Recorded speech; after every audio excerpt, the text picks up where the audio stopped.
Hello everybody and welcome back to a brand new Transformers review, and today we're taking a look at something pretty neat.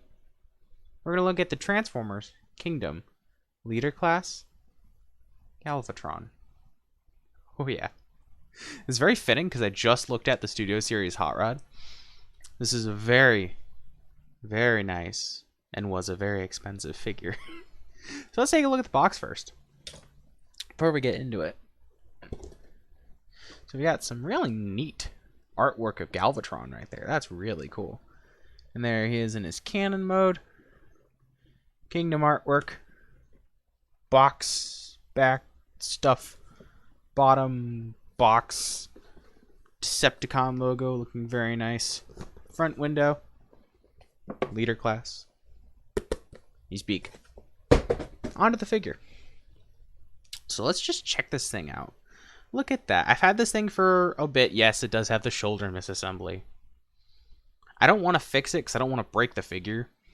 And I don't want to turn him around because on camera it looks weird. But in person, I'm okay with it.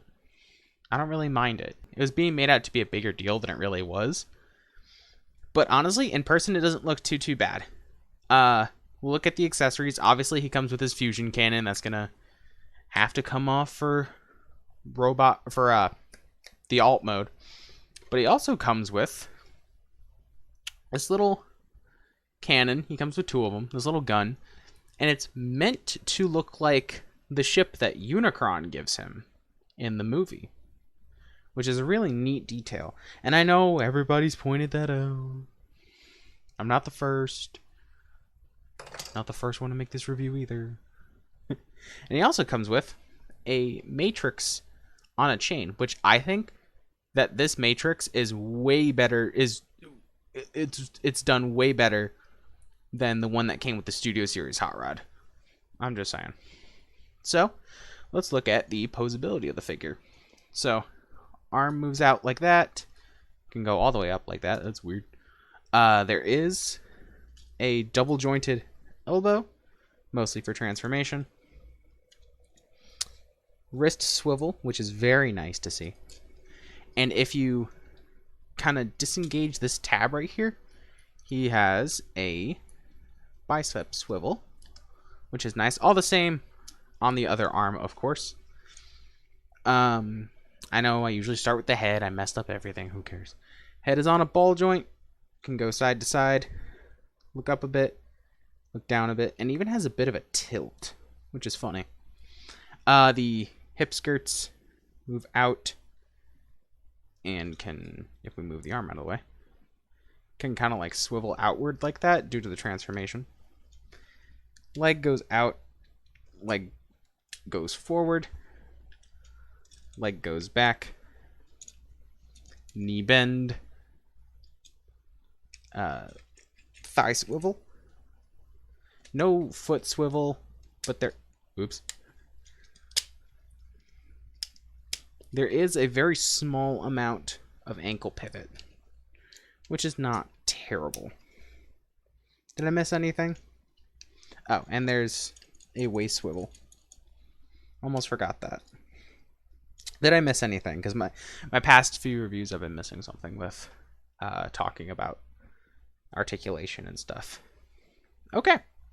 So it's about that time to get into some robot mode size comparisons real quick.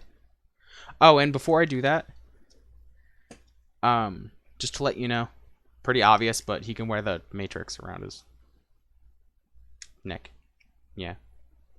It was obvious, but I forgot it anyway. Size comparisons. And here we have him next to the previous review, the Studio Series 86 Hot Rod and Bad Comedy.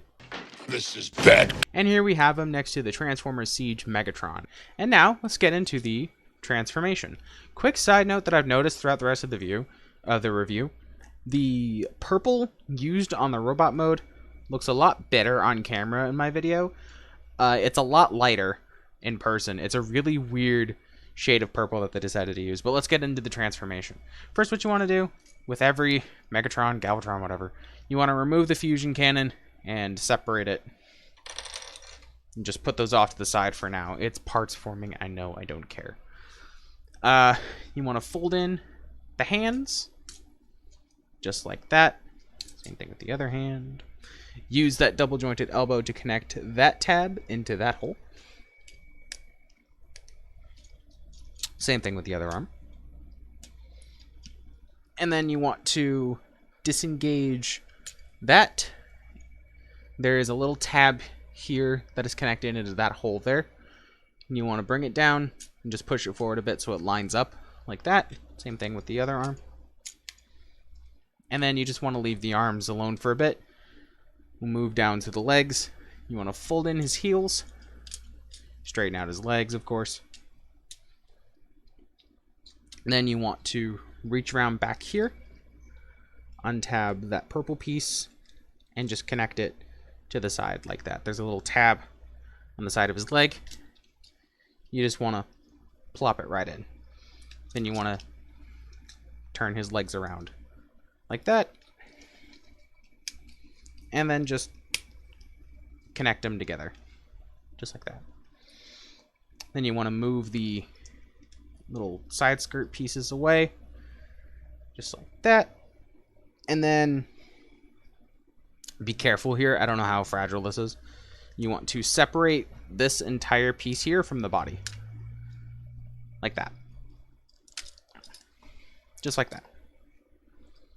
You want to put them down here just for a bit. Armless Galvatron.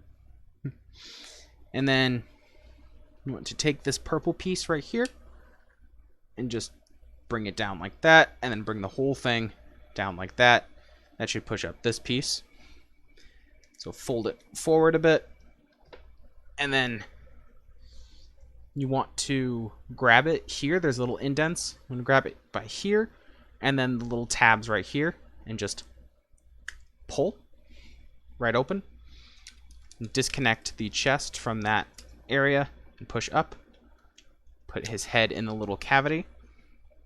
Push his chest forward, and then close the gray part, just like that. Then you want to fold it forward, and then fold this piece up like that, and then fold the legs backwards. They might disconnect. That's okay. Just plug them in like that. Then you want to kind of straighten everything out so it looks like this right now. Then you want to bring these pieces down like that. And there's tiny, tiny tabs right here that'll connect into the chest on the side right there in that little hole. You want to be very, very careful with these, because I've had bigger tabs break on me before. So you want to be very careful with that. So you want to just line them up like that, and then squeeze in this piece here until you feel it click in, and then connect the side skirt pieces to the shoulder piece like that. Make sure everything's all attached and connected. Move the, oops, that's not attached or connected. There we go. Move the arms and position the treads as you want. Then you want to push the legs down like that and fold out these little back stand pieces just like that. And then you want to take the back part of the fusion cannon that connected to his arm and just plug it in right back here, and then plug the barrel in right there, and you're done. There's Kingdom Galvatron in his cannon mode, which, I mean, I like it. I'm not going to display it in this mode. Obviously, it needs to be in robot mode, but it's nice. It's very, it's more reminiscent to the original G1 cannon mode, but I think it looks great. You can slide the matrix on like that, and there's a little tab on his chest there that you could plug it in, and then it'll stay. But some people like to have it just hang there. Whatever you want to do. And here we have him next to the Studio Series Hot Rod. And here we have him next to the... Wait a second.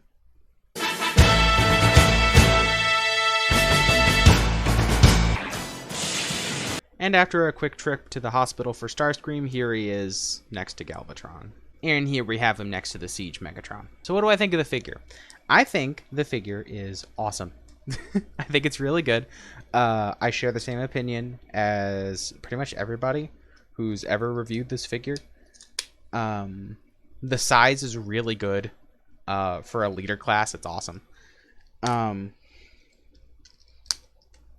And the transformation is fun and quite intuitive, honestly. Let me look at the back of the box. I threw the box. It's only 33 steps. It's only 33 steps. So it's not too bad in terms of complexity. But yeah, it's a fun figure. It looks really nice and it stands out in any display, whether it be a movie display or just a G1 display, or if you're just looking to display your Transformers, it's going to stand out. Not just because of its size and because of its colors, just because of how it is. Like if you have a Galvatron in your collection, people are going to look at it. If they've seen if they know who Galvatron is, that is, outside of the War for Cybertron trilogy on Netflix. But, oops. Yeah, that's another thing. This piece pops off pretty easily, so just be very careful. It did it again. Let me try to multitask here. So, but yeah, it's a great figure. It keeps popping off. I'm trying to compliment you, and you keep breaking. There we go. There we go. So, I really like it. It was well worth the price. I would maybe try to avoid getting it off Amazon. I got it off Amazon, and it was a bit expensive. I think it was like $80-something. But I probably order it off of like Big Bad Toy Store or something, or TF Source maybe. Sorry, I keep wheeling away and it's messing up my lighting. I got a new webcam, by the way. I'm still messing with it, still trying to figure it out. I might get like some sort of light or something like that to put in the corner of my desk. I'm not sure. But yeah, I really like the figure. A lot of people really like it. A lot of people aren't a big fan of the little like Siege scuff marks that are on it. And that's why after I'm done with this review, I'm going to clean those off because I'm not a big fan of them. Just a little tangent really quick.